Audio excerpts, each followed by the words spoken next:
అన్నా నమస్కారం అన్నా. నమస్తే అప్ప.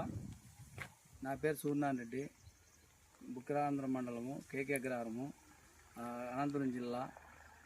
2465 కంపెనీ, యునైటెడ్ కంపెనీ. మంచి దిగుబడి. ఆగస్టు 27 పెట్టినా. ఇప్పటికి ఈ నెల 27 తారీఖు 8 కట్టింగులు పడినాయి. 8 కట్టింగుల్లో మంచి దిగుబడి ఉంది. 6 రోజులకు ఒక కట్టింగు. 6 రోజులకు ఒక కట్టింగ్ అంటే మనం ఏదో కొద్దిగా వాళ్ళు చాంపుల్కి ఇచ్చారు, చాంపుల్కి పెట్టినాము. కాకపోతే మనము అంతా ఇదే పెట్టుకుంటే బాగుండనే అనిపిస్తుంది. ఇది ఎకరాకు వచ్చి 2 టన్నుల పైన దిగుబడి వస్తుంది 6 రోజులకే. రాచిపందిరి నాది.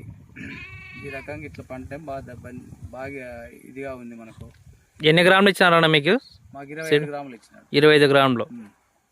ఎంత వస్తుంది అన్న 25 గ్రాముల దిగుబడి? 25 గ్రాముల దిగుబడి మనకు 6 కవర్లు 15 కేజీలు 7 కవర్లు వస్తుంది. మనం ఆ లెక్కన వేసుకుంటే మనకు 2 టన్నుల పైన జరుగుతుందని మన లెక్కసారము ఎకరాకు.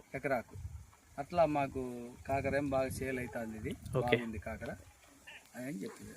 కాయ ఏ విధంగా ఉందన్నా? కాయ పర్వాలేదు, బాగుంది. జంపు బాగుంది. అంటే మనం లావు కావాలంటే ఒక రోజు ఎక్స్ట్రా పెట్టాలా, లేదనుకుంటే ఒక రోజు తగ్గించుకుంటే ఎట్లా కావాలంటే అట్లా వస్తుంది కాయ. మన లోకల్ మార్కెట్ కావాలంటే చిన్నగా 2 రోజులు ముందుగా వీక్కోవాలా. లేదు పైకి అక్కడ చెన్నైకి అట్లా పంపించాలనుకుంటే ఇది చెన్నై బాగుపడుతుంది. చెన్నైకి పంపించాలనుకుంటే మనం 4 రోజులు లేట్ పెట్టాల.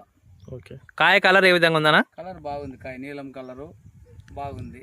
కాయ ఇప్పుడు మేము పెట్టిండే కాకరకు ఏమాత్రం తీసుకోలేదు. ఇది దిగుబడి ఎక్కువే ఉంది కానీ తక్కువ లేదు. తెగులు ఏ విధంగా తట్టుకుంటుందన్నా? తెగులు బాగుంది. వైరస్ లేదు, ఏం లేదు దీనికి. తెగులు అంటే మనం పెట్టుకునే దాన్ని బట్టి ఉంటుంది అది, కాబట్టి ఇబ్బంది లేదు. ఓసారి కాపు చూపెట్టానా?